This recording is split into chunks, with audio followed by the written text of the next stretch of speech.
என்று நான் விசுவாசிக்கிறேன். இது உங்களுக்கு ஒரு வித்தியாசமான ஆராதனை தானே. இதுவரைக்கும் அது மாதிரி 7 வார்த்தை ஒரே ஒருவர் பேசியதாக இல்லை.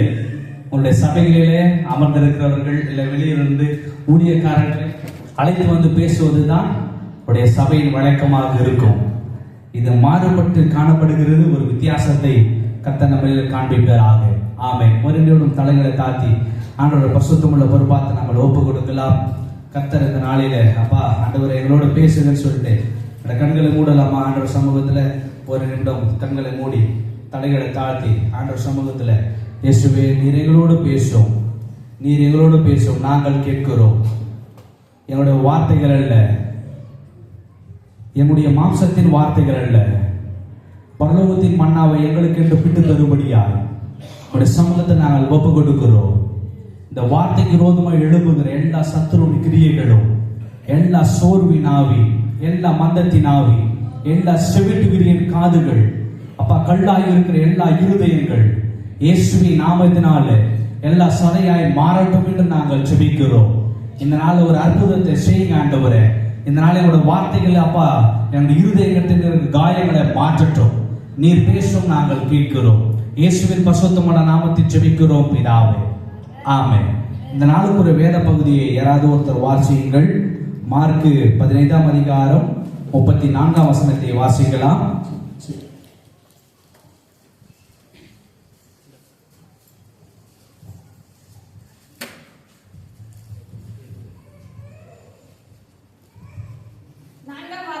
தெரிந்து கொள்ளப்பட்ட வேத பகுதி மத்தேயு 27ஆம் அதிகாரம்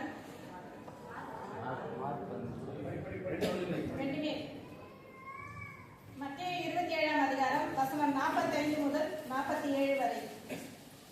6ஆம் மணி நேரம் முதல் 9ஆம் மணி நேரம் வரைக்கும் பூமி எங்கும் அந்தகாரம் உண்டாயிற்று. 9ஆம் மணி நேரத்தில் இயேசு ஏலி ஏலி லாமா சபக்தானி என்று மிகுந்த சத்தமிட்டு கூப்பிட்டார். அதற்கு என் தேவனே ஏன் என்னை கைவிட்டீர் என்று அர்த்தமாம். அங்கே நின்றவர்களில் சிலர் அதை கேட்டபொழுது இவன் எலியாவை கூப்பிடுகிறான் என்றார் என்பதை அவனே. இது எல்லாரும் சிந்திக்கிற ஒரு வார்த்தை தான். நீங்கள் வயது முதிர்ந்தவர்கள் அநேக பேர் இருக்கிறாங்க. இதுல 60 வயசு இருப்பாங்க, 70 வயசு இருப்பாங்க. இத்தனை ஆண்டுகள் நாம் புனிதர்களை ஆசிரியத்துக் கொண்டே இருக்கிறோம். ஆமாதானே? ஐயா சொன்னார் ஒரு வார்த்தை, இந்த நாளாச்சு என்கிட்ட ஒரு மாற்றம் உண்டாக வேண்டும் என்று. ஏலி ஏலிஸ் லாபா சமக்தானி என்ற ஒரு வார்த்தை ஒரு ஏக்கத்தின் வார்த்தையாக நாம் பார்க்கிறோம். முதலாவது ஒரு வார்த்தை மன்னிப்பின் வார்த்தை, 2வது வார்த்தை ரட்சிப்பின் வார்த்தை, 3வது வார்த்தை கருணையின் வார்த்தை, 4ஆம் வார்த்தை ஏக்கத்தின் வார்த்தை. ஒரு மன்னிப்பு கொடுக்கிறதுன்றது ஒரு சாதாரண காரியம் இல்லை. ஒருத்தனை என் வீட்டில் சேர்த்துக் கொள்வதுன்றது சாதாரண ஒரு காரியம் இல்லை. குடும்பத்தை நடத்துவதற்கான பொறுப்பை கொடுக்கிறார். 4வது ஒரு காரியத்தை பார்க்கிறோம், ஒரு ஏக்கம். இன்று உங்களை இப்படியாக நான் விசாரிக்க விரும்புகிறேன். உங்களுக்காக ஒரு பரிசு கொடுக்கலான்னு யோசிக்கிறேன். அம்மா பிள்ளை இல்லாட்டி அப்பா மகன் இல்ல தாய் பிள்ளை யாராவது வந்திருந்தா எழுந்து நில்லுங்க. உங்களுக்கான ஒரு சிறப்பு பரிசு உண்டு. அப்பா பிள்ளை இல்லாட்டி அம்மா மகள் யாராவது வந்து நிறைய பேர் இருக்கீங்க. எல்லாரும் இவங்க கை தட்டுங்கள. ஆமா, அப்படியே இல்லைங்க. அதான் சொல்லிட்டேன், ஒரு வித்தியாசமாக இருக்கும்னு நான் சொல்லிட்டேன். ஐயா உங்க அப்பா அம்மா யாரும் வந்திருக்காங்களா? யாரா? எங்க அப்பா, இவருடைய அப்பாவை கை தூக்குங்க.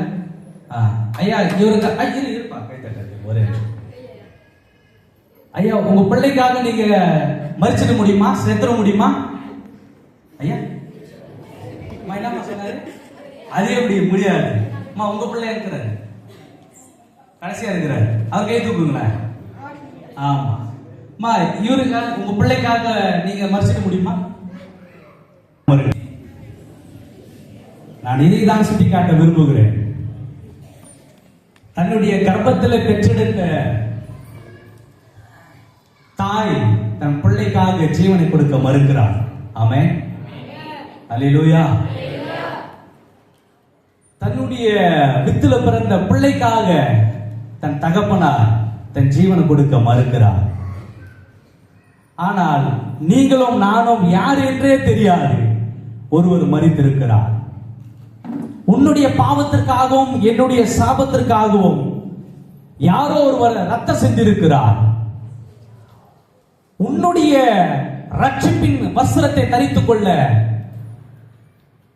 அவருடைய ரட்சிப்பின் சால்வியை அவருடைய அங்கே என்ன பண்ணாங்களா? பங்கிட்டு கொண்டாங்க. நாம் கிறிஸ்தவர்களாய் வாழ்கிறோம். இங்க எல்லாரும் எத்தனை வருஷம் கிறிஸ்தவங்க? பாரம்பரிய கிறிஸ்தவர்களா இருப்பீங்க. நான் பாதியில் வந்தவன். எங்களுடைய அப்பா தாத்தாலிருந்து தான் நாங்கள் கிறிஸ்தவர்கள். அதுக்கு முன்பாக இயேசுக்கும் எங்களுக்கும் சம்பந்தம் இல்லை. ஆனால் என்னை பேச வைத்து உங்களை கேட்க வைக்கிறாருல்ல, இதுதான் ஆண்டவருடைய செய்கை. அல்லேலூயா, அல்லேலூயா. ஆண்டவர் நடத்துகிற ஆண்டவர், நம்மளை போஷிக்கிற ஆண்டவர். ஆனால் அவருக்கே ஒரு கூக்குரல் வருகிறது. ஏனென்று சொன்னால், என் தேவனே, என் தேவனே, ஏன் என்னை கைவிட்டு? ஆண்டவர்கிட்ட நம்ம ஒரு கேள்விகளை கேட்கிறோம். இன்னைக்கு நீங்க சில கேள்வியோடு வந்திருப்பீங்க. நான் ஒரு நிமிடம் நான் சொல்லுகிறேன். உங்களுக்காக ஒரு வினாவை நான் வைக்கிறேன். எத்தனை பேர் 40 நாட்களில உபவாசம் இருந்திருக்கிறது தெரியாது. ஒருவேளை 40 நாள்ல நான் ஜெபம் பண்ணா எனக்கு ஆண்டவர் அற்புதம் செய்திருவாரு, என் வீட்டை கட்டிடுவாரு, என் குடும்ப சூழ்நிலை மாறிடும், இல்ல என் பிள்ளை மாறிடுவான், இல்ல என் பிள்ளையுடைய படிப்பு மாறிடும், இல்ல பலவிதமான கேள்விக்குறிகள். இப்ப என் குடிக்கார கணவன் மாறிட மாட்டாரா? இல்ல என் மனைவி மாறிட மாட்டாளா? இல்ல மாமியார் யோசிக்கலாம், என் மருமகள் மாறிட மாட்டாளா? இல்லையே, நம்மிடம் ஒரு மாற்றமும் இல்லை. நான் இப்படியாய் சொல்லுகிறேன், நீங்கள் எதிர்பார்த்தது எதுவாக இருக்கலாம், நீங்க எதிர்பார்த்து நீங்க அமர்ந்தது எதுவாக இருக்கலாம்.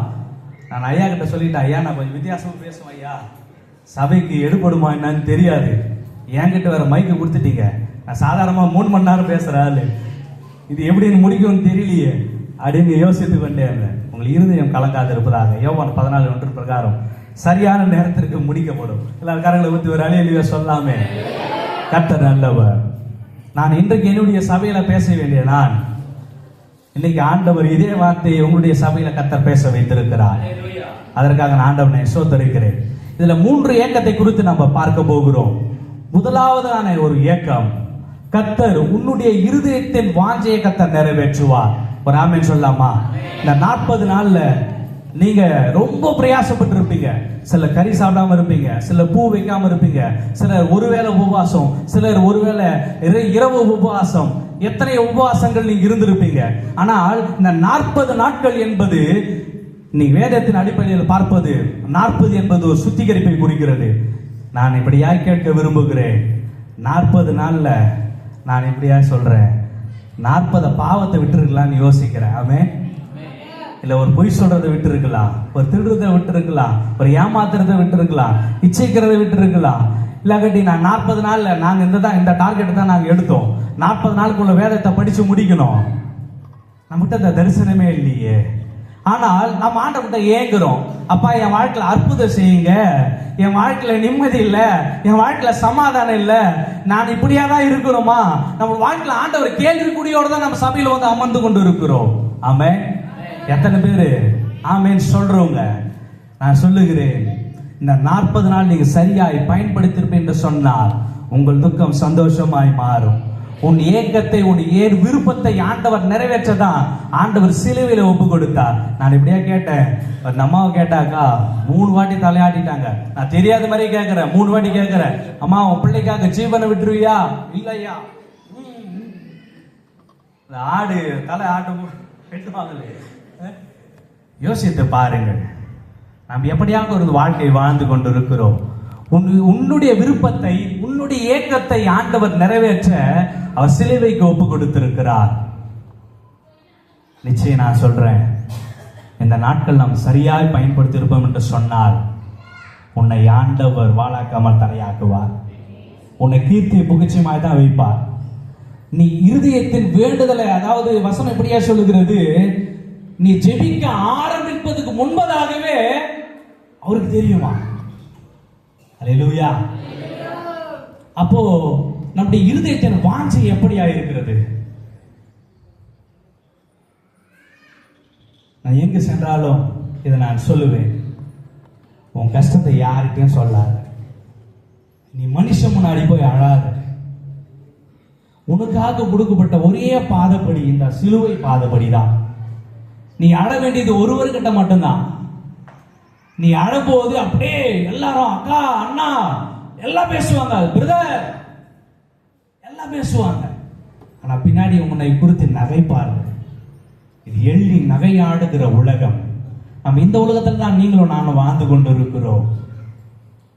நான் சொல்லுகிறேன், நான் சில காலங்கள் சொன்னேன், இந்த கன்ஸ்ட்ரக்ஷன் ஃபீல்டுலாம் ரொம்ப நான் வேலை செஞ்சு பல லட்சம் ரூபாய் கடத்தல மாட்டிக்கொண்டேன். நான் சொல்றேன், என்னுடைய ஏக்கத்தை ஏசப்பா கிட்ட எப்படி சொன்னேன், என் ஏக்கத்தை எப்படி ஆண்டவர் நிவர்த்தி செய்தாருன்னு நான் சொல்றேன் பாருங்களேன். நான் எழுதினேன், ஒரு கடனெல்லாம் எழுதினேன், யாராருக்கெல்லாம் எவ்வளோ கடன் கொடுக்கணும்னு. யோசித்து பாருங்க, எவ்வளோ கடன் இருந்திருக்குன்னு. கிட்டத்தட்ட ஒரு 7 ஃப்ளோர் 8 ஃப்ளோர் ஒர்க்கு அம்போன்னு விட்டுட்டாங்க. என் லேப்டாப் போச்சு, என்கிட்ட இருந்த 40 எல்லாருமே போயிட்டாங்க. எனக்கு பில்லு வரல. அனாதியாக நிற்கிறேன், அடுத்து நிற்கிறேன். நான் 4வது ஃப்ளோரில் போயிட்டு ஆண்டவர் சமூகத்தில் அப்போ நான் யோபு நான் படிச்சுன்னு இருக்கிறேன். அந்த வேத பகுதியை எடுத்து நான் தியானிச்சுன்னே இருக்கும்போது என் பைபிளெல்லாம் என் கண்ணீரால் நினைக்கிறது. என்னுடைய சாட்சி நான் சொல்லுகிறேன். உங்கள் வீட்டில் எல்லாம் மழை வந்தால் எப்படி இருக்கும்? உங்கள் வீட்டில் தண்ணி வருமா? வராதில்ல. எனக்கு ஏன்டா மழை வருதுன்னு யோசிப்பேன். என் சகோதரர்களுக்கே தெரியாது. இந்த சாட்சி நான் இப்பொழுது நான் சொல்லுகிறேன். மழை வந்தால் என் தட்டு எங்கே இருக்குன்னு தெரியாது. எங்கள் அம்மா எடுத்துன்னு போயிட்டு எங்கன்னா பரணையில் வச்சுட்டு இருப்பாங்க.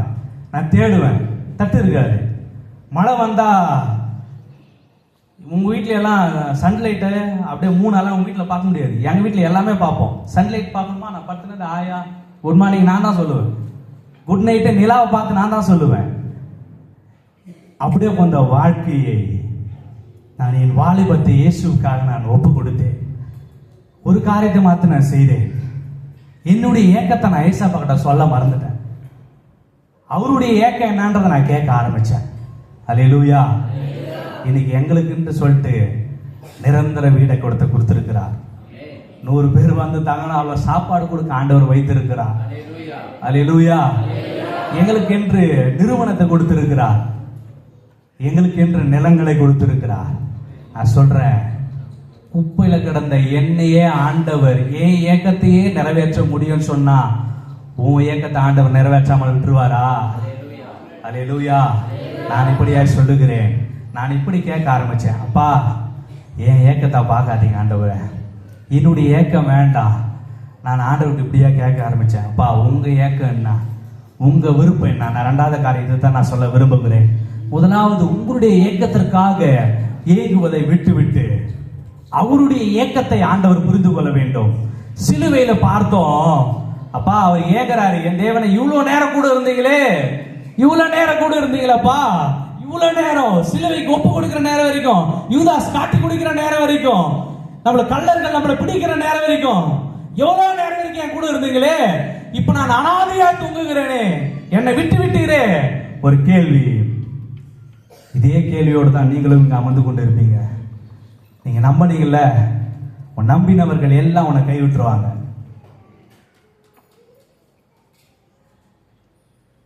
நீ எதிர்பார்த்து வந்த காரியம் எல்லாமே உன்னை நம்பி வந்தவளை தான் உங்களை ஏமாத்தி இருப்பாங்க. இந்த ஏமாற்றத்தெல்லாம் நான் அடைந்தேன். இந்த ஏமாற்றெல்லாம் அடைந்தேன். உங்க அப்பா பென்ஷனுக்காக, எங்க அப்பா பென்ஷனுக்காக கிட்டத்தட்ட 15,000 ரூபாய் செலவு பண்ணுங்க, இப்ப வரைக்கும் பென்ஷன் வரலை. யோசித்து பாருங்கள். என்னுடைய பெரியப்பா தான் கவுன்சிலர். நாங்கள் பட்ட துரோகம், நாங்கள் பட்ட அவமானம், நான் இப்படியாய் சொல்லுகிறேன்.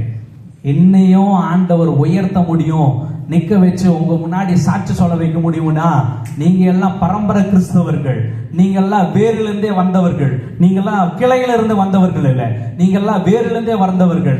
சண்டே கிளாஸ் ஸ்கூலுக்கு போனவங்க, விபிஎஸ் அட்டன் பண்ணவங்க, இன்னைக்கு எல்லாருமே இவ்வளவு பேர் திரள் கூட்டமா வந்திருக்கிறீங்க. இயேசு உங்களுக்கு ஏன் அற்புதம் செய்ய மாட்டாரு? அல்லேலூயா, அல்லேலூயா, ஆமென். ஆண்டவருடைய ஏக்கத்தை கேளுங்க. இப்படியே ஒரு ஊழியக்காரர் சொன்னார். எப்படி சொன்னார்னா, எனக்கு டெய்லி ஒரு அலற சத்தம் கேட்கும், யார் அலறாங்கன்னே தெரியாது. ஆனால் எனக்கு அழுகின்ற சத்தம் ஒன்று என் காதில் கேட்டுக்கொண்டே இருக்கும். இந்த சத்தம் எப்போ நிற்கும் அப்படின்னு சொல்லிட்டு ஆண்டவர் சமூகத்தில் போயிட்டு ஜெபிக்கும் பொழுது அவர் சொன்னாரா, நல்லா கவனியுங்கள், சொன்ன ஒரு வார்த்தை என் இருதயத்தை சுக்குநூறாய் மாற்றினது. என் கண்ணீரை துடைக்கிறவருக்கு யாரும் இல்லைன்னு சொன்னாராம். யோசித்து பாருங்களேன், இத்தனை வருஷம் கிறிஸ்தவங்களா இருக்கிறோம், இன்னும் நம்ம ஏமாற்றி கொண்டே இருக்கிறோம். இத்தனை வருஷம் கிறிஸ்தவங்களா இருக்கிறோம், இன்னும் பொய் சொல்றோம். இன்னைக்கு எத்தனை பேர் ஆலயத்திற்கு உண்மையாலுமே நான் பைபிள் படிச்சுட்டு வந்தேன், இல்லை நான் ஒரு ஆயுதத்தோடு வந்தேன்னு உன்னால் சொல்ல முடியுமா? ஒருத்தர் 2 பேர் கை தூக்குவீங்க, மிச்ச பேரெல்லாம் எங்க? இதுதான் ஆண்டவருடைய ஏக்கம். நான் இப்படியாய் பார்க்கிறேன். அதில் சிலுவையில பிதாவை நோக்கி அவர் எப்படியாய் அங்கலாய்த்தாரோ, அந்த அங்கலாய்ப்பு எப்படிப்பட்டதா இருந்ததோ அதே அங்கலாய்ப்போடு தான் இன்றைக்கும் அவர் சிலுவையில் தொங்கிக் கொண்டிருக்கிறார். ஏனென்று சொன்னால் நாம் இன்னும் மாறவில்லை. அவர் எதிர்பார்க்கிறவளுக்கு நாம் ஜெபிக்கல, அவர் எதிர்பார்க்கிறவளுக்கு நாம் சத்தியத்தில் நடக்கல, அவர் எதிர்பார்க்கிற அளவுக்கு நீங்கள் நானும் பரிசுத்தமா வாழல, அவர் எதிர்பார்க்கிற அளவுக்கு நாம் ஊழியம் செய்யல. நான் சொல்றேன், 1000 மாத்திரம் ஊழியம் செய்யணுமா? இல்லையே, இல்லையே. ஆண்டவர் உங்களுக்கு கொடுக்கப்பட்ட பொறுப்பு அநேகமா இருக்கிறது. நான் இப்படியே கேட்கிறேன், ஆடு குட்டி போடுமா, மேய்ப்ப குட்டி போடுவாரா? யாருமா குட்டி போடணும்? ஆடுதான் குட்டி போடணும். அப்போ மேய்ப்பன் உங்களுக்கு சத்தியத்தை அறிவிக்கிறார், அந்த சத்தியத்தை மேய்ந்து நாம் தான் பலன் கொடுக்க வேண்டும். இதுதான் ஆண்டவருடைய ஏக்கம். மத்திய 28ஆம் அதிகாரம் கடைசியில ஆண்டவர் பரமேறதுக்கு அப்புறம் சொன்ன ஒரே ஒரு வார்த்தை மத்திய 28ஆம் அதிகாரத்தில் நம்ம பார்க்கிறோம். கடைசி 3 வசனத்தை வாசியுங்கள். வந்து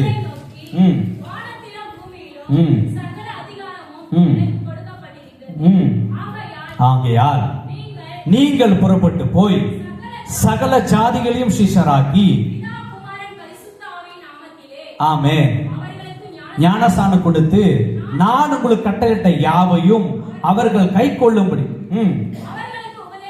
என்ன பண்ணவா?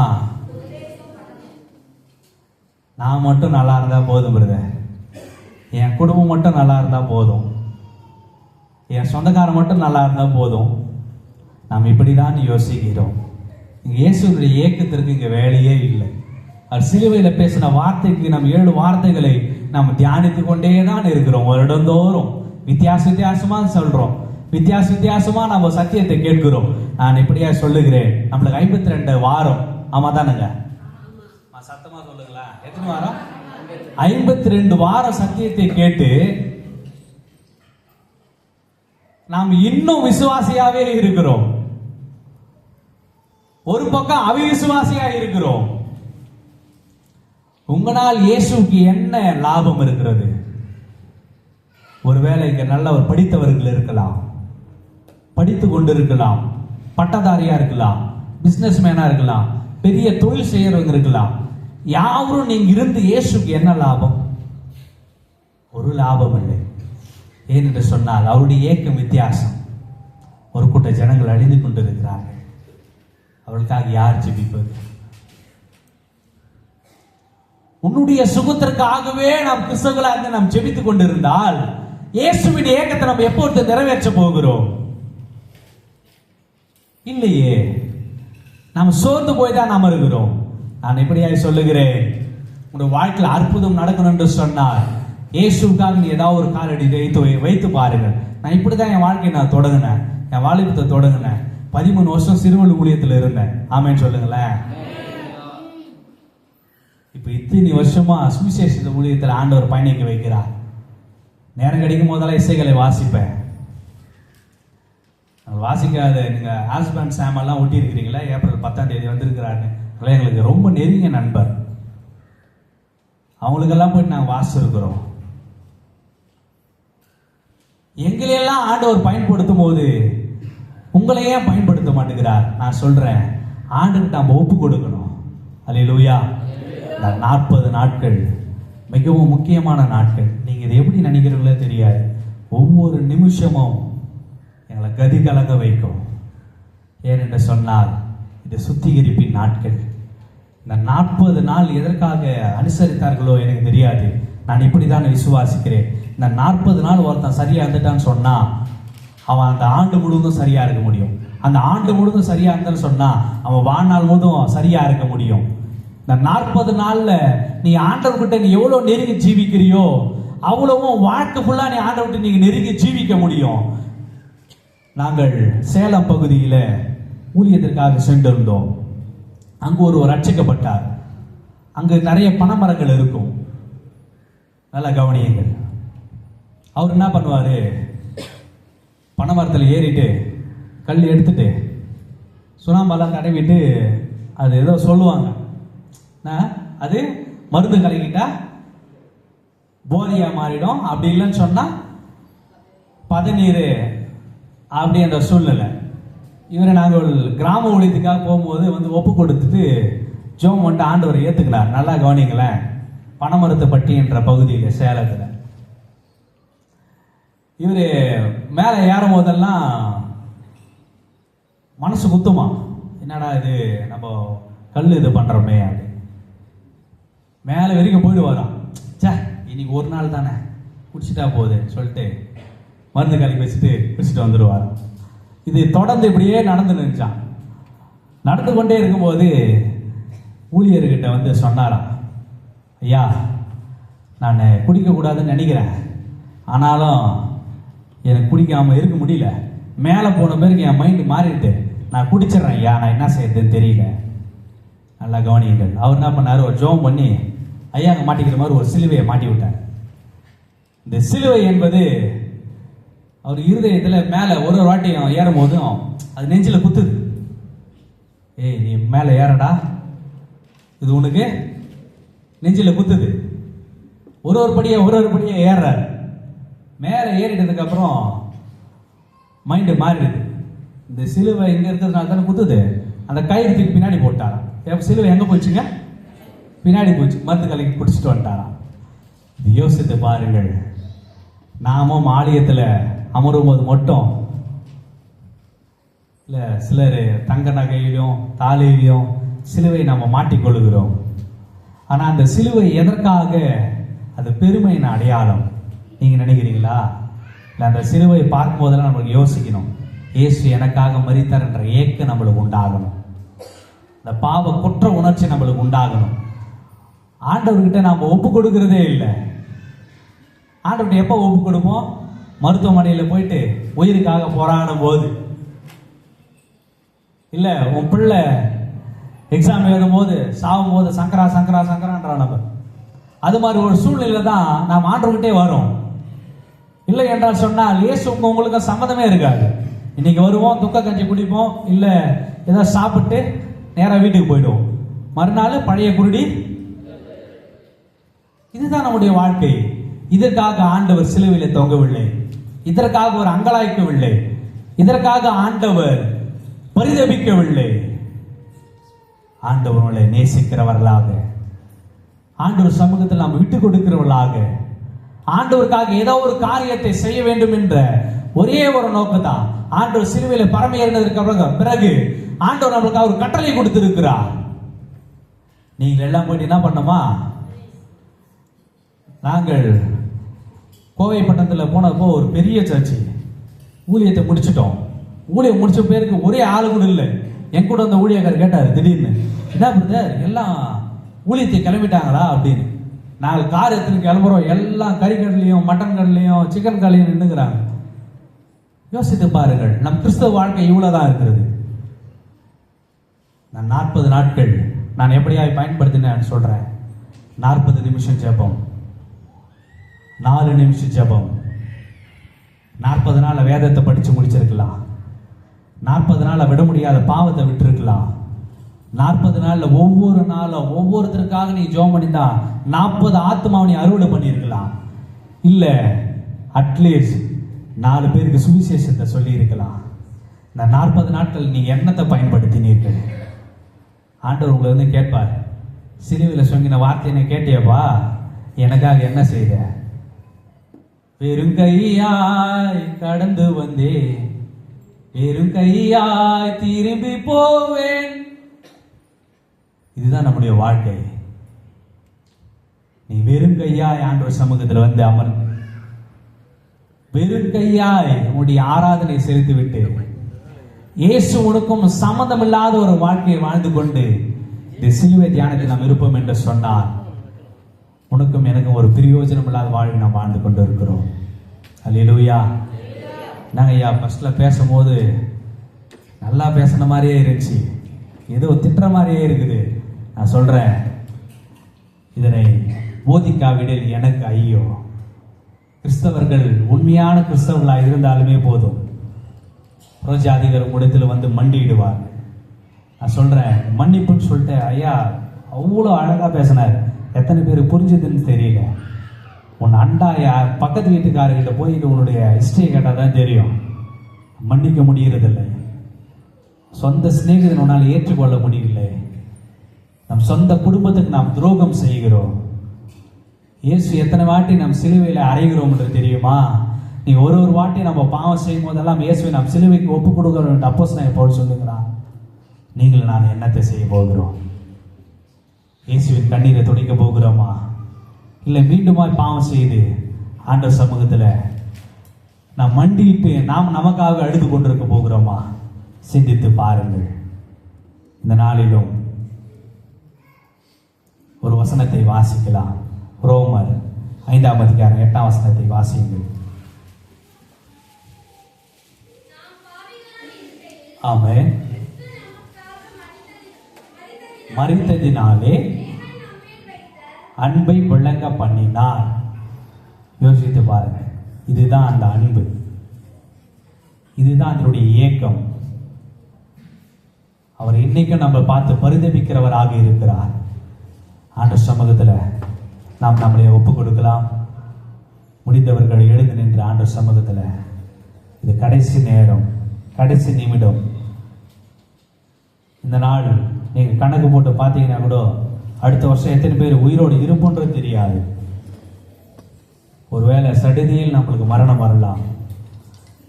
இந்த தருணத்தில் ஆண்டவர்கிட்ட ஒப்பு கொடுத்து கண்களை மூடி, ஆண்டவரே உங்கள்கிட்ட நான் தூரம் போயிட்டான்ப்பா, 40 நாட்கள் அப்பா நான் சரியாக பயன்படுத்தலை. நீ ஜெபிக்க சொன்ன விதத்தில் நான் ஜெபிக்கல. நீ வேதத்தை வாசிக்க சொன்ன விதத்தில் நான் வேதத்தை வாசிக்கல. நீ சிலுவையில் பேசின இந்த 7 வார்த்தைகள் நான் தியானிக்க மட்டும் நான் வந்துட்டேன். ஆண்டவர்கிட்ட ஒப்பு கொடுக்கலாமா? கண்களை மூடி, கண்களை மூடி ஆண்டவர் சமூகத்தில் ஒப்பு கொடுக்கலாமா? இயேசுவே, இந்த நேக்கம் விருப்பம் எல்லாம் என்னுடைய இதய சாரட்டும் ஐயா. என் ஜீவ நாட்கள் எல்லாம் எனக்கு ஜப வீரர் என்ற பேரை எங்களுக்கு எழுதி கொடுங்கப்பா. எல்லா கரங்களை உயர்த்தி ஆண்டவர் சமூகத்தில் ஒப்பு கொடுக்கலாமா? ஆவியானவரே, எங்களை ஒரு விஷயம் எங்களை சுத்திகரிங்க ஆண்டவரே. 40 நாட்கள் ஆண்டவரை நான் சரியா பயன்படுத்தலப்பா. ஒருவேளை விட முடியாத பாவமா இருக்கலாம், சாபமா இருக்கலாம். நான் எப்படியா சொல்லுகிறேன், இயேசு உனக்காக மரித்து விட்டாரம்மா. நீ கவலைப்படாத சகோதரா. உன் கண்ணீரை பார்க்கலும் இயேசு பெரியவர். உன் கடனை பார்க்கலும் இயேசு பெரியவர். உன் வியாதியை பார்க்கலும் இயேசு பெரியவர். அவர் பரிகாரியாக கர்த்தர். அவர் வார்த்தையினாலே மீட்பு உண்டு. அவர் ரத்தத்தினாலே உங்களுக்கு விடுதலை உண்டு. அவர் ரத்தத்தினாலே உங்களுக்கு சுகம் உண்டு. அவர் வார்த்தை அனுப்பி குணமாக்குகிற கர்த்தர். அதனால் ஆண்டவருடைய சமூகத்துல நாம் ஒப்பு கொடுத்து நாம் ஜெபிக்கலாம். அன்பு நிறைந்த ஆண்டவரே, எங்களுக்காக பரிந்து பேச நீர் இருக்கிறீர் ஆண்டவரே. நாங்கள் ஒப்பு கொடுக்கிறோம். சிஎஸ்ஐ இம்மானுவேல் ஆலயமாகிய நாங்கள் அப்பா உங்க சமூகத்தில் நாங்கள் வந்திருக்கிறோம் ஐயா. எங்களை ஒரு விஷயம் ஏற்றுக்கொள்ளுங்க ஆண்டவரே. எங்களை ஜெப தூபமாய் எங்களை ஏற்றுக்கொள்ளுங்கப்பா. சாட்சியின் வசனத்தினாலே சாத்தானை ஜெயித்தார்கள் என்று வேதம் சொல்லுகிறது. இன்னைக்கு எங்க கிட்ட இருக்கிற ஆண்டவரே, எல்லா ஆண்டவரே உங்களுக்கு பிரியமில்லாத அசுத்தங்கள் எங்களை இருதயத்தை விட்டு மாறட்டும் என்று நாங்கள் சொல்லிக்கிறோம். அடுத்த புனித வெள்ளி ஆண்டவரே, எங்களை புதிய அத்தியாயத்தை எடுப்பதற்கு ஆண்டாய் மாறட்டும் ஐயா. சுவிசேஷத்துக்கு ஆண்டவர் அறிவிக்கிற ஆண்டாய் மாறட்டும். எங்க குடும்பம் எல்லாம் இயேசுவின் குடும்பமாய் மாறட்டும். சிலுவையில் எங்களுக்காக ஏங்கின ஆண்டவர் அப்பா, நாங்கள் உங்களை கண்ணீரை துடைக்க நாங்கள் ஏங்க வந்திருக்கிறோம். எங்களை ஏற்றுக்கொள்ளுங்க சுவாமி. அப்ரோஜமான ஊழியக்காரன் கடமை மாத்திரம் செய்திருக்கிறேன். இறைவன் இயேசுவின் நாமத்தில் ஜெபிக்கிறோம் பிதாவே, ஆமென். இன்று வர இருக்க 5ஆம் திருமொழிக்கான வேத பாடத்தை வாசித்துக் கொள்வோம்.